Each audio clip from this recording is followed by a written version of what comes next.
4 മണിക്ക് ചായക്കൊപ്പം കഴിക്കാൻ പറ്റിയ അടിപൊളി ഹെൽത്തി ആയിട്ടുള്ളൊരു സ്നാക്സ് റെഡിയാക്കി എടുക്കാം. അതിനുവേണ്ടി ഒരു ബൗളിലേക്ക് 1 കപ്പ് മൈദ ചേർത്ത് കൊടുക്കാം. അപ്പോൾ 250 ml കപ്പിൽ 1 കപ്പ് മൈദയാണ് ചേർത്ത് കൊടുത്തേക്കുന്നത്. ഇനി ഇതിലേക്ക് ഒരു 1/4 കപ്പ് അളവിൽ അരിപ്പൊടി ചേർത്ത് കൊടുക്കണം. പിന്നെ നമുക്കിതിലേക്ക് 1/2 ടീസ്പൂൺ അളവിൽ മഞ്ഞൾപ്പൊടി ചേർത്ത് കൊടുക്കാം. 1 ടീസ്പൂൺ ചെറിയ ജീരകം ചേർത്ത് കൊടുക്കാം. ഇനി നിങ്ങളുടെ കയ്യിൽ കറുത്ത എള്ളം ഉണ്ടെന്നുണ്ടെങ്കിൽ അതും ചേർത്ത് കൊടുക്കാവുന്നതാണ്. പിന്നെ ഇതിലേക്ക് ചേർക്കുന്നത് ഒരു 3 ടേബിൾ സ്പൂൺ അളവിൽ പഞ്ചസാരയാണ്. ഇത്രയും ചേർത്ത് കൊടുത്തിട്ട് ആദ്യം നമുക്ക് നന്നായിട്ടൊന്ന് മിക്സ് ആക്കി എടുക്കണേ.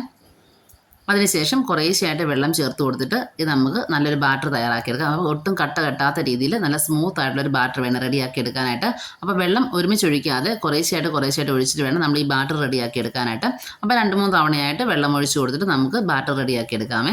അങ്ങനെ നമ്മുടെ ബാറ്റർ ഇവിടെ റെഡിയായി വന്നിട്ടുണ്ട്. ഇനി നമുക്ക് ഇതിലേക്ക് ചേർക്കേണ്ടത് ബേക്കിംഗ് സോഡയാണ്. അപ്പോൾ 1/4 ടീസ്പൂൺ അളവിൽ ബേക്കിംഗ് സോഡ എടുത്തിട്ടുണ്ട്. അത് നമുക്ക് ഈ ബാറ്ററിലേക്ക് ചേർത്ത് കൊടുക്കാം. എന്നിട്ട് വീണ്ടും നന്നായിട്ടൊന്ന് മിക്സാക്കി മാറ്റി വയ്ക്കണേ. ഇനി നമുക്കിതിലേക്ക് വേണ്ട മെയിൻ ഐറ്റം ഏത്തപ്പഴമാണ്. നന്നായിട്ട് പഴുത്ത ഏത്തപ്പഴം ചെറുതായിട്ടൊന്ന് കട്ട് ചെയ്തെടുത്തിട്ടുണ്ട്. ഇപ്പം നിങ്ങൾക്ക് മനസ്സിലായി കാണും ഞാൻ എന്താണ് ചെയ്യാൻ പോകുന്നതെന്നുള്ളത്.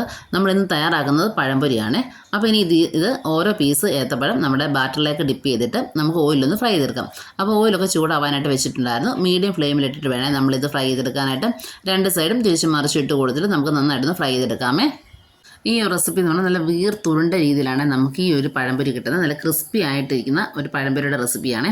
അപ്പോൾ എല്ലാവരും വീട്ടിലൊന്ന് ട്രൈ ചെയ്ത് നോക്കണം. 4 മണിക്ക് കുട്ടികൾ വരുന്ന സമയത്ത്, സ്കൂൾ വിട്ട് വരുന്ന സമയത്ത് അവർക്ക് കൊടുക്കാൻ പറ്റിയ ഹെൽത്തി ആയിട്ടുള്ള റെസിപ്പി കൂടിയാണ് ഇത്. അപ്പോൾ നമുക്ക് ഓരോ ബാച്ചായിട്ട് നമുക്ക് ഈ പഴംപൊരി ഒന്ന് ഫ്രൈ ചെയ്തെടുക്കാമേ.